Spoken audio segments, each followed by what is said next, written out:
Vamos en esta mañana a iniciar esta conferencia titulada La Iglesia en los últimos tiempos. La Iglesia en los últimos tiempos. La Biblia nos revela claramente que el mundo va a terminar cubierto de tinieblas. Y de ninguna manera tenemos nosotros que asustarnos, y la mayor parte de los cristianos que están conscientes, que están despiertos, que están bajo una comunión continua con el Espíritu de Dios a través de la Biblia, van a ser alertados, van a ser avisados y vamos a tener paz en medio de todo lo que va a suceder. El mundo terminará completamente en tinieblas, además de la confusión política, económica y religiosa que ya estamos atravesando. Dice Isaías capítulo 60, versículo 1, levántate. Es precisamente en medio de la oscuridad cuando se levanta la lámpara. ¿Se acuerdan lo que dijo Jesús? Una lámpara no se esconde debajo de la mesa, sino que se levanta. Y si en algún tiempo o para qué nacimos fue para esta época. Es precisamente cuando Dios nos llama en este tiempo a que nos levantemos y alumbremos. Levántate, resplandece, porque ha venido tu luz y la gloria de Jehová ha nacido sobre ti. He aquí que tinieblas cubrirán la tierra y oscuridad a las naciones, mas sobre ti amanecerá Jehová y sobre ti será vista su gloria. Mientras más oscuro, más fuerte la luz. En una oscuridad tremenda, un cerillo que prendas se ve a grande distancia. Así que tenemos que estar conscientes de eso. Pero lo más trágico es que estas tinieblas también alcanzarán la iglesia. Y vamos a ver de qué forma también los últimos tiempos que estamos viviendo, la oscuridad aumentará dentro de muchas iglesias, y voy a definir y a explicar claramente a qué iglesias se refiere la Biblia. Jesús dijo en Mateo 24:12, por haberse multiplicado la maldad, el amor se enfriará. Y no está hablando de los no cristianos, está hablando a los cristianos. Dios no espera que haya amor fuera de la iglesia, porque el mundo está completamente bajo el maligno. Por haberse multiplicado la maldad, por tantas cosas que están pasando, el amor de muchos cristianos se va a enfriar unos con otros. Habría frialdad, habría distanciamiento, y esto es lo más peligroso que podemos nosotros atravesar. Isaías 24, versículos 5 al 6, describe el mundo en los últimos tiempos. La tierra será enteramente vaciada y contaminada. Se destruyó, cayó la tierra, enfermó, cayó el mundo, enfermaron los altos pueblos de la tierra. Y a continuación del versículo 5 de Mateo 24 nos da 3 razones por las cuales el mundo ha llegado al punto donde nos encontramos, donde la ciencia, escuchen, ya no es ciencia. Cuando la misma ciencia dice que hay más de 3 o 4 géneros, es cuando la ciencia dejó de funcionar. Porque la biología y la genética nos dicen que solamente hay varón y hembra. Si tienes las cromosomas Y, eres varón. Si tienes las cromosomas XX, eres hembra, eres mujer. ¿De dónde pues están fomentando 3, 4, 5, 6, 7 géneros? ¿Dónde está eso? En la biología o en la genética, ya no en la Biblia. ¿Cómo es posible que haya el mundo llegado a aceptar esto?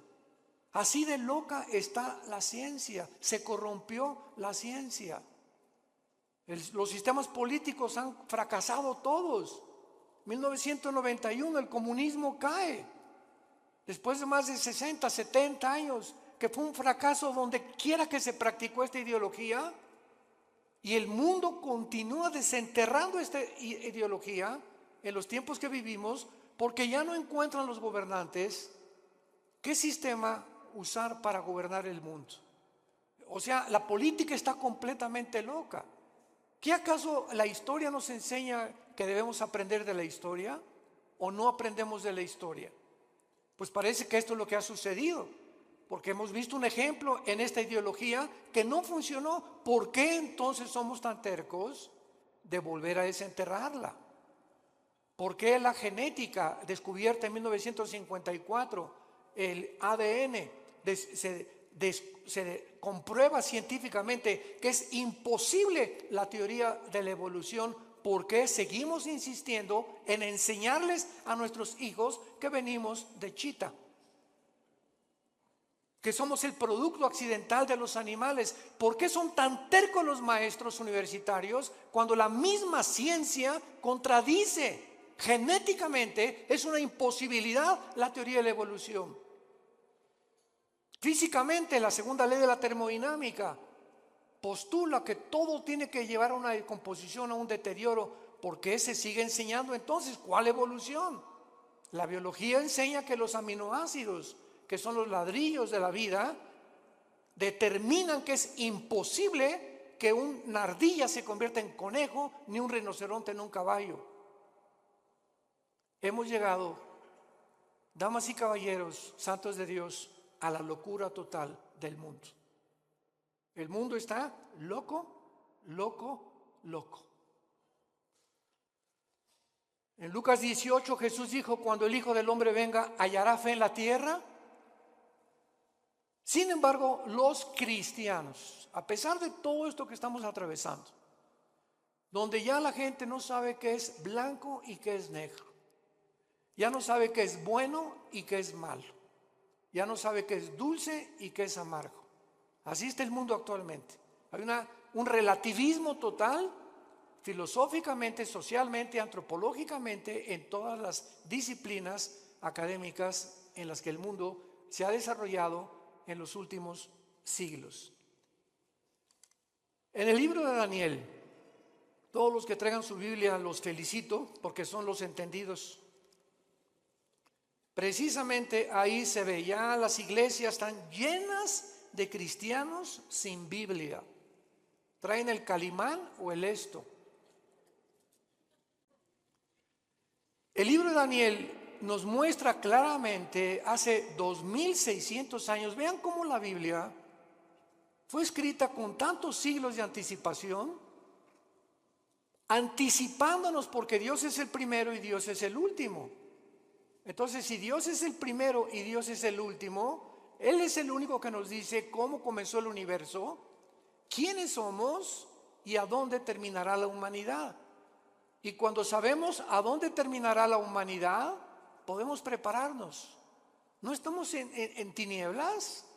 La luz la tenemos en la Biblia y tenemos que abrir los ojos más en estos tiempos para cuidar a nuestra familia, para cuidar a nuestros hijos, para cuidar a nuestros nietos, para poder dejarles una herencia, si el Señor no viene antes por nosotros, donde ellos podamos morir en paz y saber: no le dejé ni una casa, no le dejé dinero, no le dejé riquezas a tus hijos, les dejamos una herencia que se llama Jesucristo. Porque podrás morir en paz al saber que tu hijo, si tiene a Jesucristo, Él se va a encargar de él. Tal vez ande mal y lo que tú quieras, pero si tiene a Cristo tu hijo, Dios se va a encargar de ellos. Porque herencia de Jehová son los hijos. Dice en Daniel capítulo 12, hace 2600 años, hablándonos cómo va a terminar el mundo, dice el versículo 3: los entendidos resplandecerán como el resplandor del firmamento, y los que enseñan la justicia a la multitud como las estrellas de perpetua eternidad. Vemos nosotros aquí en este versículo lo que repite el versículo 10: muchos serán limpios y emblanquecidos y purificados. Se refiere que a muchos cristianos en este tiempo en que estamos viviendo se van a purificar más y más y más y más, porque estamos esperando la venida del Señor. Y dice a continuación: los impíos procederán impíamente, y ninguno de los impíos entenderá, pero los entendidos comprenderán. 2 veces el Espíritu Santo profetiza que en este tiempo los únicos que van verdaderamente a vivir sin temor, a vivir victoriosamente, a vivir levantando la luz de Cristo, son los entendidos. Y para que podamos acercarnos un poco más y profundizar, veamos quiénes son los entendidos en el libro de Deuteronomio capítulo 4 en el Antiguo Testamento, el mensaje que Moisés les dio a Israel antes de entrar a la tierra de Canaán. Veamos la sistematización y la sincronización sobrenatural de la Biblia. Como toda la Biblia es un solo espíritu, un solo pensamiento. Dice Deuteronomio 4, versículo 5: mirad que les he enseñado estatutos y decretos, como Jehová mi Dios me mandó, para que hagan en medio de la tierra en la cual entran para tomar posesión de ella. Guárdalos, guárdalos y ponlos por obra, porque esta es vuestra sabiduría y vuestra inteligencia ante los ojos de los pueblos, los cuales dirán: ciertamente pueblo sabio. ¿Y qué? Cuando tú obedeces lo que Dios te manda, te vuelves sabio y entendido. Es imposible que en los tiempos que estamos viviendo haya cristianos desobedientes. Tú sabes que como maridos debemos amar a nuestra esposa y ser fiel a ella. Como mujeres tienes que respetar a tu esposo y velar y orar por él. Como hijos, respetar a vuestros padres, porque es la primera bendición con promesa. Y cuando nosotros las cosas esenciales de la Biblia las comenzamos a vivir, entonces va a haber sabiduría para actuar y nos vamos a volver entendidos.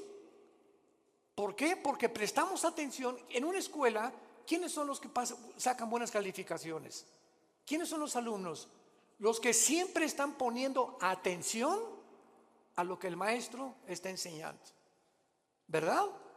Pero los que están con el avioncito y por aquí, por allá, y platicando con Rosita, y picando, y Pepe, Juan, Juanito, ponme atención, Pepito. Esas personas, esos estudiantes, cuando llegan los exámenes, porque nunca estuvieron atentos a lo que se les explicaba, van a reprobar.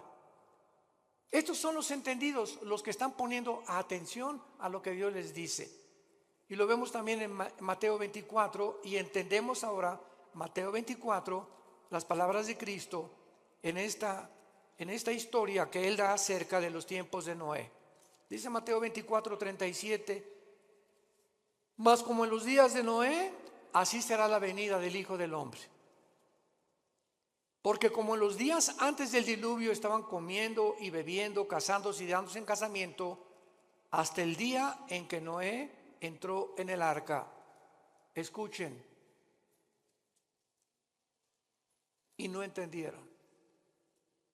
Vean el énfasis que pone Cristo en una generación. De todas las generaciones que ha habido en la historia, no pone la generación de David, ni pone la generación de Sansón, ni pone la generación. Cristo escoge una generación específica. Y lo que más enigmático hay en esta explicación de Cristo es que Él no dice: como en los días antes del diluvio estaban fornicando, prostituyéndose, secuestrando y violando. ¿Ya se fijaron los ejemplos que da Jesús? ¿Por qué Jesús nos dice cosas que no son pecado? Jesús cita que en los tiempos de Noé la gente estaba comiendo. ¿Qué es pecado comer? No. Estaban bebiendo. ¿Es pecado beber? Tampoco. Casarse, menos. Dichosos los que se casan, pero unidos por el Espíritu de Dios. ¿Por qué Cristo usa estos ejemplos que no son pecaminosos? Y dice: y no entendieron. Porque en los tiempos que vivimos se va a repetir. La gente va a comer, va a beber y se va a casar y no hay nada malo en eso. ¿Cuál es el problema? Que no han entendido que no comen, ni beben, ni se casan sabiendo que Dios es en primer lugar en sus vidas. Nunca entendieron que era Dios lo más importante de sus vidas. Así era en los tiempos de Noé. Se olvidaron de Dios. Entonces no hay nada malo que te cases, no hay nada malo que vivas, no hay nada malo que compres, no hay nada malo que tengas un Lamborghini aquí estacionado afuera del edificio, o que tengas una casa de 5 millones de pesos, o que tengas un taller de carpintería y que no hayas progresado. No hay nada de malo en eso. Lo malo es que en medio de todo lo que tú estás viviendo, Dios sea en tu vida la segunda o la tercera parte de tus prioridades. No entendieron. ¿Y cuántos ahorita tienen a Dios en primer lugar? Es cuando tienes a Dios en primer lugar en tu vida, cuando te levantas y lo primero que haces es venir a este libro en las mañanas y comenzar a leer los salmos, proverbios, hincarte y llorar con Dios y buscar en las escrituras, porque el poder lo compartimos ayer en el coffee break. La Biblia tiene un poder que no tienen los libros de Platón, ni de Aristóteles, ni de Mahatma Gandhi, ni de Confucio, ni de Buda, porque son libros que si lees a Aristóteles y Platón, pues te da intelectualidad, y si lees a Mahatma Gandhi y a Confucio te da altruismo, y si lees libros de nutriología te da capacidad para cuidar tu cuerpo, pero ninguno de esos libros te cambia. Ninguno cambia tu vida, sigue siendo lo mismo, más inteligente o más intelectual, mejor cuidas de tu cuerpo, pero tu espíritu es el último lugar. Cuando vienes a la Biblia te cambia. Tiene el poder. Jesús dijo: mis palabras son espíritu y son vida. La Biblia tiene el poder de transformar nuestra vida interior. Dice Pablo en 2 Corintios capítulo 3: mirando cara a cara somos transformados por el Espíritu de Dios. Mirando somos transformados. Al mirar la Biblia, al tener contacto con la Biblia, al meditarla, al estudiarla, al memorizarla, algo entra a tu vida que sin que te des cuenta, como una planta la riegas, el agua que le pones en la planta comienza a crecer de una forma invisible hasta que sale el tallo a la superficie. Tú sigue leyendo la Biblia, sigue memorizándola, sigue teniendo con Dios a través de la Biblia, porque no hay contacto con Dios fuera de la Biblia. Mis palabras son espíritu y son vida, dijo Jesucristo, Juan 5:39. El que quiera conocer la voluntad de Dios, dijo Jesús, conocerá si mis palabras son mías y mi doctrina es mías. Porque el que busca su propia gloria es porque él quiere alabarse y glorificarse. Pero yo he venido a buscar la gloria de mi Padre, el que me envió. Y las palabras que hablo son de mi Padre. Las obras que hago son de mi Padre. Y las cosas que les digo, mi Padre me las enseñó primero a mí, para que ustedes, yo, el instrumento de mi Padre, los guíe al cielo. Porque nadie puede conocer al Padre más que a través del Hijo. Nadie puede conocer a Dios si antes no conoció a Jesucristo. Es bien importante esto. ¿Quieres conocer a Dios? Primero tienes que conocer a Jesús. Porque Dios el Padre envió a su Hijo para que Él nos enseñara quién es el Padre. Nadie puede decirte cómo es Dios. Ni Buda, ni Confucio, ni Mahatma Gandhi, ni Aristóteles, ni nadie más que Jesús. Ahora muy bien, con esta introducción, dentro de las enseñanzas doctrinas que más confusión existen actualmente es: ¿qué significa la palabra iglesia? Esto es increíble. ¿Qué significa cuando decimos vamos a la iglesia? O la iglesia de Jesucristo, o la iglesia apostató, etcétera, etcétera. ¿Cuáles son sus funciones de la iglesia y cómo terminará en los últimos días? Vamos a comenzar con la definición. La palabra iglesia viene de la palabra griega ek, Enrique y K de kilo. Es un prefijo que significa fuera. Y clegos o clesia significa llamados. Entonces la palabra eclesia significa llamados fuera. ¿Qué es la iglesia? Un grupo de seres humanos que hemos sido llamados, como Dios le dijo a Abraham: deja a tus ídolos, deja tu parentela, deja el mundo donde es y ven y sígueme. Y no le dijo Dios a Abraham a dónde iba a ir. Nunca nos dice Dios a dónde nos lleva, porque es por fe. Todos quisieran saber, ¿verdad? Bueno, yo quizá seré predicador, quiere que sea Dios doctor o quiere que sea licenciado, porque caminar con Dios es caminar todos los días en un mundo invisible, guiado simplemente por el Espíritu de Dios. Y Abraham es el padre de la fe, porque obedeció a Dios sin saber a dónde iba, pero simplemente porque Dios lo llamó. Entonces la iglesia somos personas que Dios nos ha llamado a salir fuera de las diversiones del mundo, de la forma como el mundo se comporta, de la cultura del mundo, de las cosas que el mundo ama, los deseos de la carne, los deseos de los ojos y la vanagloria de la vida, del aplauso, la popularidad, la alabanza del mundo que unos buscamos unos con otros. Y fue la razón por la cual los fariseos no creyeron en Cristo. Dice la Biblia que los fariseos no creyeron en Cristo porque amaban más la gloria del mundo que la gloria de Dios. Entonces Dios nos llama y nos saca, no físicamente, nos saca del mundo, entiéndalo, espiritualmente. Veamos este ejemplo en Juan 17, de qué forma el apóstol Juan lo define. Juan 17, versículo 14 y 15. Es Jesús en su última oración sacerdotal. Al otro día Jesús iba a morir en una cruz. Y estas se pueden considerar como sus últimas palabras o la última oración que él le hace al Padre. Versículo 14, capítulo 17 de Juan, versículo 14 en adelante. Y dice Jesús, le está hablando a su papá, al Padre: yo les he dado tu palabra. ¿Qué nos dio Jesús? ¿Qué nos dio Jesús? ¿Qué nos dio Jesús? Esto es lo que nos dejó Jesús. Imagínense la importancia que tiene nuestro contacto diario con la palabra. Yo les he dado tu palabra y el mundo los aborreció, porque no son del mundo. ¿Qué definición y qué revelación más extraña? ¿Somos extraterrestres entonces? Así es. Porque físicamente estamos en un mundo que no es de nosotros. Dios le ha placido que nazcamos en un mundo ocupado por el enemigo. Dios le ha placido ponernos en un desierto, porque el mundo es un desierto.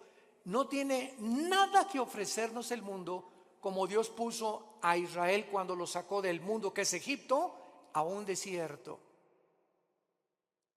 Entonces estamos en un desierto, en un mundo donde hay serpientes y escorpiones, sequedad, vaciedad, sed, hambre, donde no hay nada en ese desierto que nos pueda proveer o nos pueda traer una verdadera satisfacción. Y fue lo que Dios les quiso enseñar a los judíos en el desierto. ¿Por qué los sacó por ahí? Dice Deuteronomio 8, para saber que ustedes sepan que yo soy Dios. Nunca les faltó el agua, nunca les faltó un sastre, nunca les faltó una botella de Bonafón, nunca les faltó los zapatos, no les faltó dentista, no les faltó médicos, no les faltó nada en un desierto donde no hay Kmart, ni tampoco Comer, ni tampoco consultorios, ni tampoco tiendas, ni zapaterías, en un mundo donde Dios quería mostrarles que Él es suficiente para proveernos todo lo que necesitamos. Y por eso ellos no eran del desierto, los judíos, el hogar final era la tierra prometida, pero tenían que atravesar ese desierto. Tenemos que atravesar el mundo que estamos viviendo, porque nuestra meta no es este mundo, es el cielo con Dios. Cuando Dios transforme el mundo, regresaremos al mundo, restaurado por Él. Por eso Jesús dijo que no somos del mundo, Cuando tú eres cristiano, de repente ya no te llevas con tu compadre porque él habla puras groserías y se emborracha o es drogadicto o se goza que tiene amantes, y porque tu comadre, verdad, puro chisme te dice todo el vecindario, como las verdulerías y en los mercados, y comienza a encontrar amigos que tienen relaciones sexuales con su novia o con su novio, etcétera, etcétera, y nos comenzamos a sentir como peces fuera del agua, y comienzas a buscar otro tipo de amistades porque ya te duele, ya sientes que no pertenecemos a esas fiestas, no pertenecemos a esas reuniones, no pertenecemos a esa forma que al mundo lo divierte, porque ya no somos del mundo. Si tú no sientes esto en tu corazón, te falta pasión por la verdad. Te ruego por ellos, porque no son del mundo, como tampoco yo soy del mundo. Y no ruego que los quites del mundo, sino que los guardes del mal. Muy fácil, ¿verdad? Que Dios viene por nosotros, pero Él no tiene ese propósito. Él quiere que mientras atravesemos este desierto, que ya vamos al final, ya estamos a punto de entrar a la tierra de Canaán, a la promesa de la tierra prometida que Dios tanto prometió en el Antiguo como en el Nuevo Testamento. Estamos a punto, hermanos, de cruzar el río Jordán. Estamos a punto de cruzar el río Jordán, y recordemos algo, que esa generación no entró a la tierra prometida, se murieron en el desierto. Estamos hablando más de 1,5 millones de seres humanos que nunca quisieron obedecer a Dios, siempre quejándose. ¿Y por qué no tenemos agua como en Egipto? Y en el mundo se divierte más. ¿Y por qué no tenemos las diversiones del mundo? Regrésanos a Egipto, Moisés. Ya Moisés los tenía hasta el gorro, al grado que se desesperó tanto Moisés cuando golpeó la piedra 3 veces, que Dios le dijo: no vas a entrar a Canaán, vela desde lejos y cuando te mueras la vas a ver. ¿Cómo aguantó Moisés a casi 2 millones de cabritos? Porque no eran ovejas. Fue la generación que siguió de ellos los que entendieron y entraron por Josué a la tierra de Canaán. Vemos pues nosotros en Primera de Juan capítulo 4 en el Nuevo Testamento de qué manera el apóstol Juan continúa hablándonos acerca de qué diferencia hay en los cristianos y el mundo. Dice Primera de Juan 4, 5 y 6: hijitos, les está hablando a nosotros, a los cristianos, ustedes son de Dios y los habéis vencido, porque mayor es el que está en vosotros que el que está en el mundo.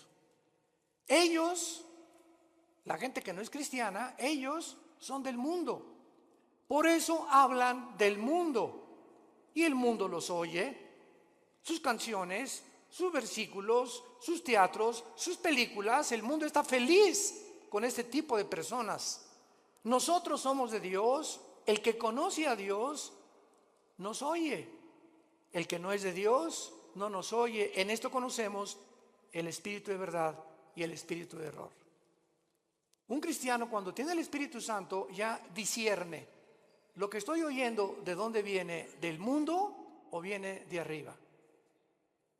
Cuando tú pones más atención a canciones, ¿verdad?, artistas mundanos, que a las cosas de Dios, es porque tienes tu corazón en el mundo todavía.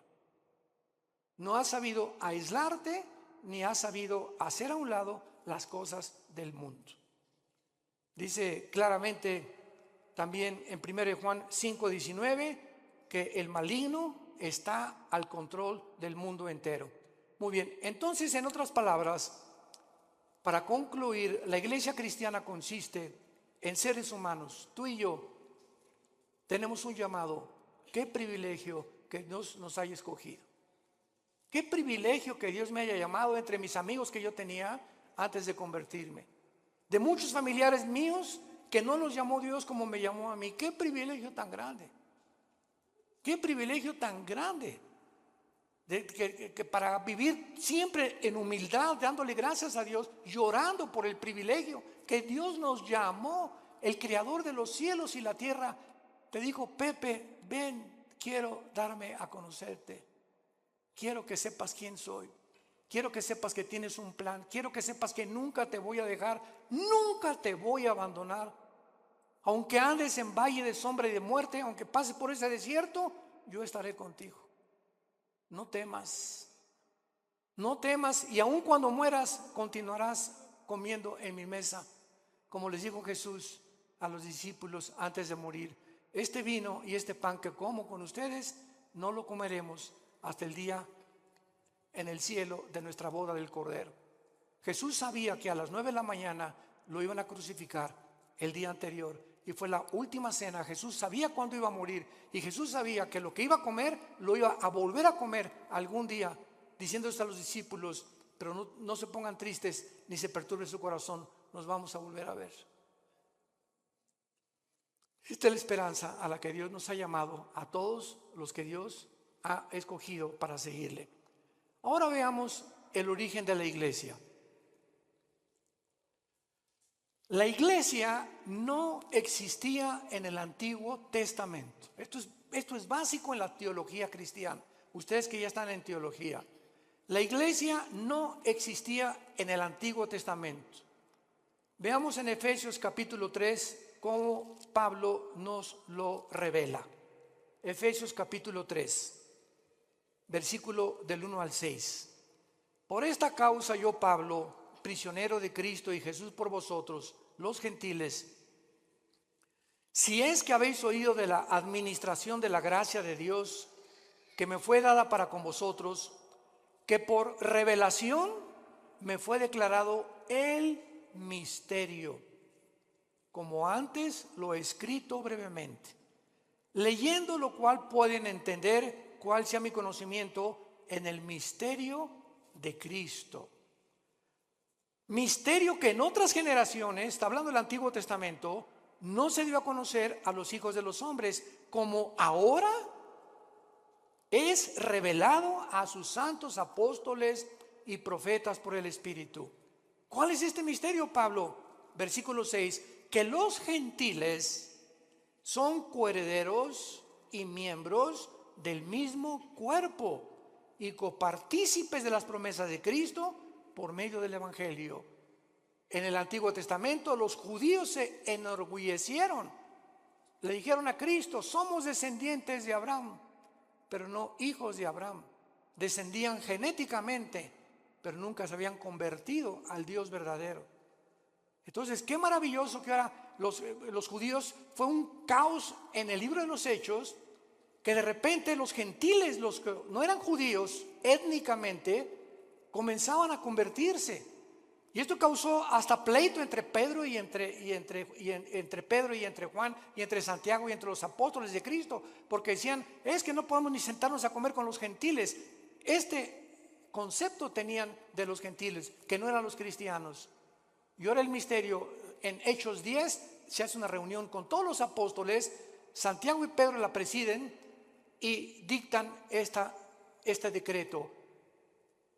Dios ahora va a descender no solamente sobre Israel, sino los mexicanos, los que están en Tlalnepantla, los que están en Querétaro, los italianos, los chinos, los griegos, y ahora este conjunto de todas las nacionalidades del mundo, ya no Israel, de todas las naciones de Israel se va a hacer un cuerpo, para que lo podamos entender. Cristo es la cabeza, y va a haber cristianos que son la mano, otros la nariz, otros la boca, otros el pecho, otros las piernas. Somos como un cuerpo.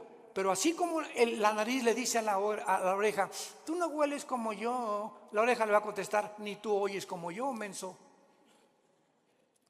Para que no haya, dice 1 Corintios 12, desaveniencia entre nosotros, y nunca nos enorgullezcamos de que alguien tiene más que otros. Esta es la razón por la cual en la iglesia hay denominaciones: bautistas, presbiterianos, nazarenos, Viano para el Mundo, carismáticos, pentecostales, etcétera, etcétera. Pero ¿qué es lo que nos une? Aunque hay diferencia en ciertas doctrinas no esenciales, lo que nos une es el amor. El amor. Porque cuando alguien dice que yo soy bautista y es pentecostal, y comenzamos a hacer diferencia olvidándonos que cuando Pablo perseguía a la iglesia, se le apareció Cristo y lo tumbó del caballo. ¿Y qué le dijo Jesús a Pablo? ¿Por qué me persigues? Jesús se estaba identificando con los que le seguían. Y si despreciamos a algún hermano nosotros porque es de otra denominación, estamos despreciando a Jesús, porque Él pertenece también a Jesús, nuestro Señor y nuestro Salvador. Tengamos cuidado por eso, de amarnos y soportarnos.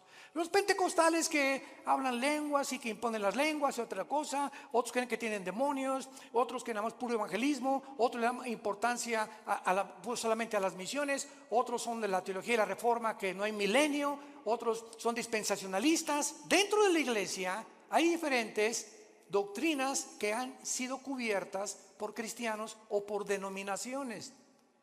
Pero lo que nos une no son las doctrinas no esenciales, sino si tú crees que la Biblia es la palabra de Dios, si tú crees que la salvación es por la gracia, sin ninguna obra, si tú crees que es por la sangre de Cristo el perdón de nuestros pecados y que a los 3 días resucitó y vamos a resucitar, no me importa lo que el letrero de la botella, presbiteriano, nazareno, bautista, no me importa lo que la botella diga, me importa lo que la botella tiene dentro. El contenido en tu vida, si tienes a Jesús, eres mi hermano y te debo de amar. Y si no estoy de acuerdo contigo, no lo vamos a estar todavía, nos vamos a poner de acuerdo tal vez ahí arriba. Pero mientras estamos aquí vamos a soportarnos y vamos a perdonarnos, porque el amor cubrirá todas las faltas. Y la ley se cumple con el amor a los demás. Entonces, esta es el origen de la iglesia. La iglesia es una nueva entidad que no existía en el Antiguo Testamento. Es el cuerpo de Cristo. Veamos cómo se formó este cuerpo en Pentecostés, pero lo explica Pablo en 1 Corintios capítulo 12, versículo 13. 1 Corintios 12, 13. ¿Cómo se forma esta nueva entidad que no existía en el Antiguo Testamento? Dice así: porque por un solo espíritu fuimos, ¿cuántos? Todos bautizados en un cuerpo. ¿Cuál es el cuerpo? El cuerpo de Jesucristo. Sean judíos o griegos, esclavos o libres, a todos se nos dio a beber de un mismo espíritu. Esto se llama el bautismo del Espíritu Santo.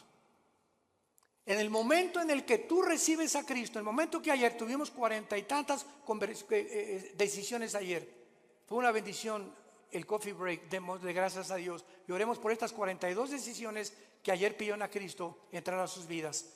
En ese momento, ayer los que pidieron a Cristo, en ese momento, sin que ellos sepan, nacieron de nuevo. Algo extraño espiritual en el mundo invisible sucedió dentro de sus vidas, que fue sembrada una semilla que venía de aquí. Si no viene de aquí, tú no puedes nacer de nuevo. Dice 1 Pedro 1:23, siendo renacidos por la semilla incorruptible que es la palabra de Dios, y la fe es por el oír y el oír por la palabra de Dios. Entonces, una semilla es sembrada y esa semilla tiene que ser regada, tiene que crecer. Si realmente está la semilla dentro de ti, tiene que crecer. Y el que puso esa semilla fue la Biblia y el Espíritu Santo. Él es el agente del Espíritu Santo, el que pone esa semilla. Y cuando dice la Biblia que somos nacidos de nuevo, también somos regenerados. En el momento de la conversión, naces de nuevo, sufres una regeneración, pasas de las tinieblas a la luz sin que todavía te des cuenta. Pasas de la muerte, donde tú te encontrabas separado de Dios, ahora a volver a vivir espiritualmente. Estabas muerto espiritualmente, ahora vas a vivir espiritualmente. Y además ahora vas a formar parte del cuerpo de Cristo mediante el bautismo del Espíritu Santo. La palabra bapto en el griego, bautismo, significa identificación, unión o amalgamiento. O sea, el Espíritu Santo agarra a Pepe, aquí está Cristo, vean esto es un misterio impresionante descrito en Efesios 5. El Espíritu Santo agarra a Pepe y lo pega, lo une al cuerpo de Cristo. Y este cuerpo que estamos en Cristo no existía antes en el Antiguo Testamento, porque no había formado. Cristo ni el Espíritu Santo había descendido para morar permanentemente en los hombres. En el Antiguo Testamento el Espíritu Santo venía sobre Sansón. Muchos creen que Sansón tenía así músculos como Rambo, ¿verdad? Pero, o sea, entonces le atribuiríamos la fuerza a sus músculos.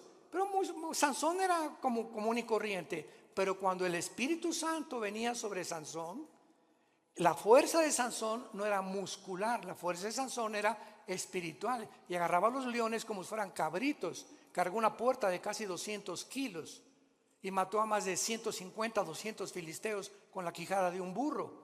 Pero en el momento en que Sansón se fue tras Dalila, ¿saben lo que significa Dalila?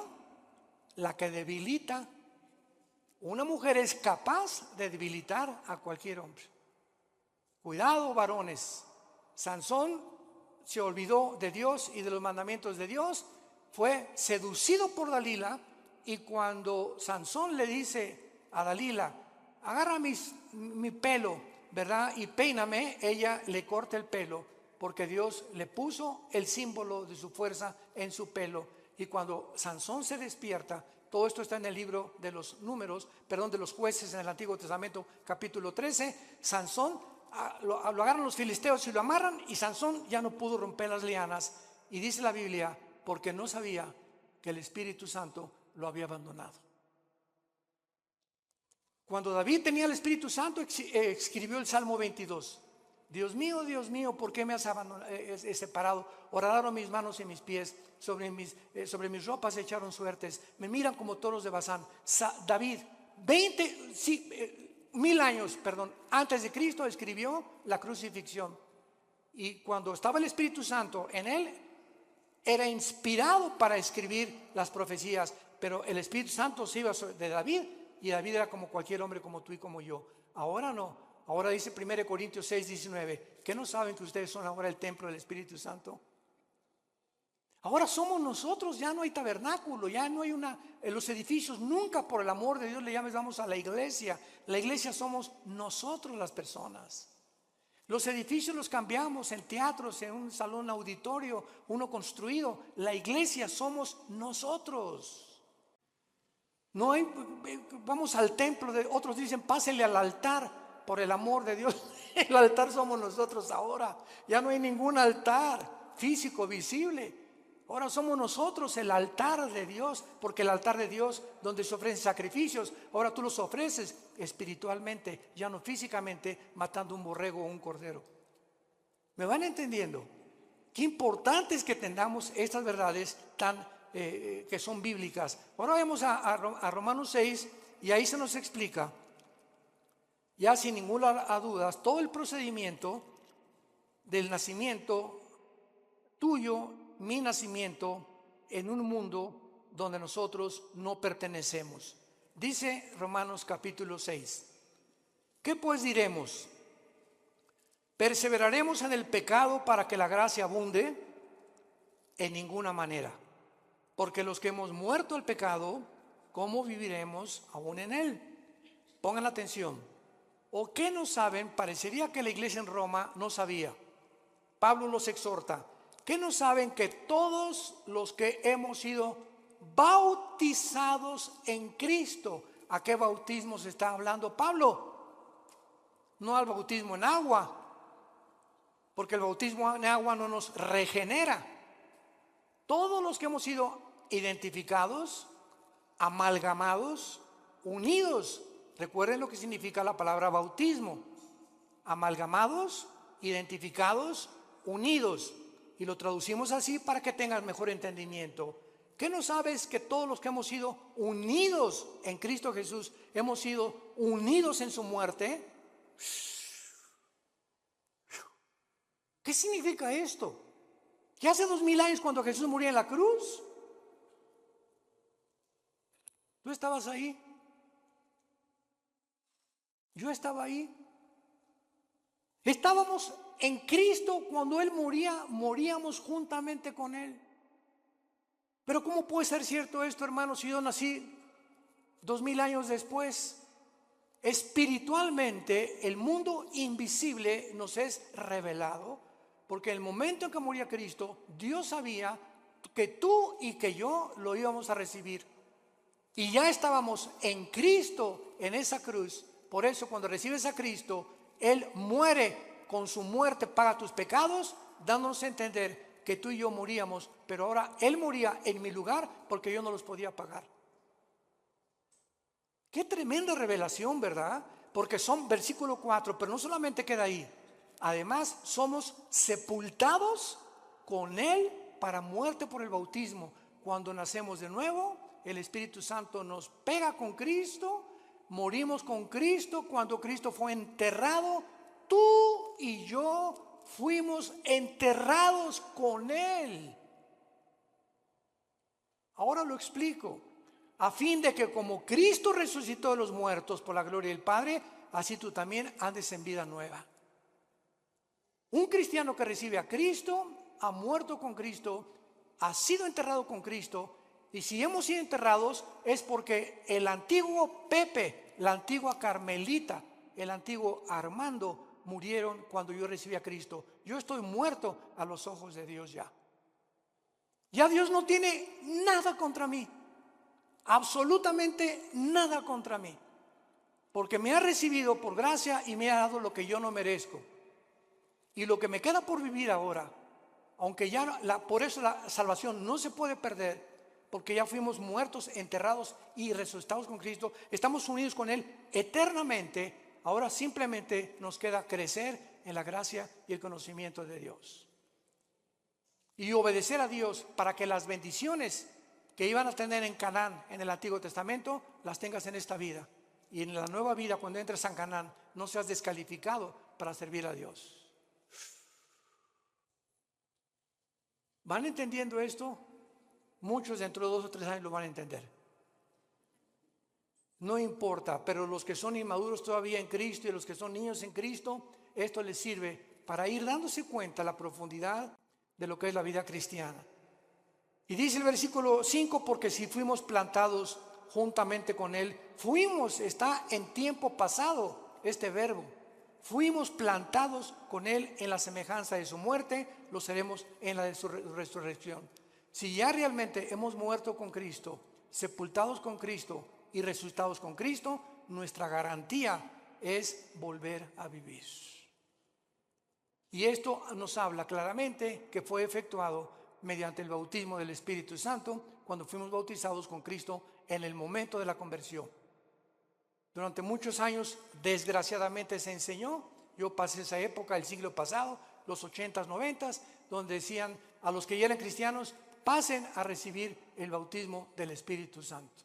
Si pasas a recibir el bautismo del Espíritu Santo es porque no eras cristiano, pero si eres cristiano no necesitas recibir nada, estamos completos en Él, dice Colosenses capítulo 2.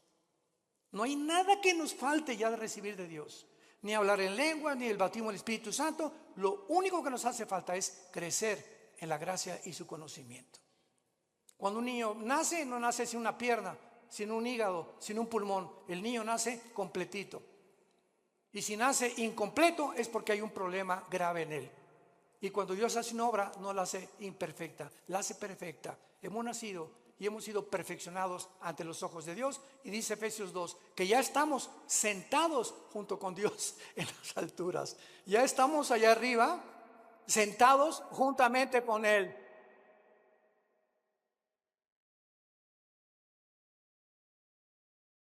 Te damos gracias, Señor, en esta mañana por tu palabra. Porque por un solo Espíritu todos hemos sido bautizados, identificados, amalgamados, unidos al cuerpo de tu Hijo Jesucristo. Te damos las gracias porque Él ahora es nuestra cabeza y nosotros miembros unos de otros en particular, para que no haya desaveniencia entre nosotros y podamos amarnos y soportarnos como nosotros lo debemos hacer por amor a tu muerte en la cruz. Te damos gracias, Señor, porque estamos en un mundo infectado, enfermo, que se están autodestruyendo los seres humanos a nuestro alrededor.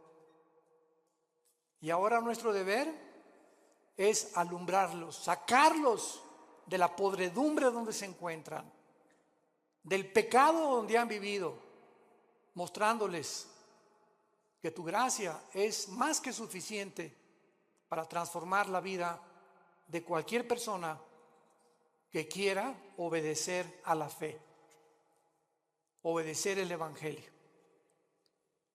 Oramos al Dios y Padre de Jesucristo nuestro Señor, que nos ha hecho renacer para una esperanza viva por medio de la resurrección de Jesucristo entre los muertos.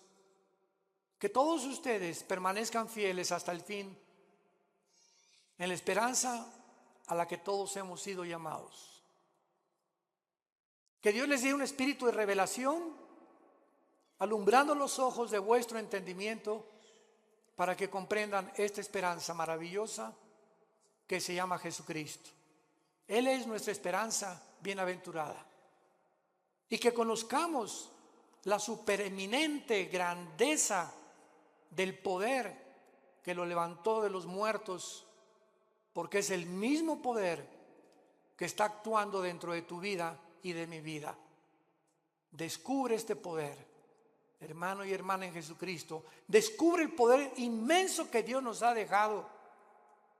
Y mientras vivas creyendo y obedeciendo, Dios te levantará más pronto del lugar donde tú te encuentras, para que te conviertas en una antorcha en tu lugar de trabajo, en tu escuela o en tu universidad, y podamos guiar a la gente que queda y que va a recibir pronto al anticristo, arrebatarlos del fuego eterno por la gloria de Dios.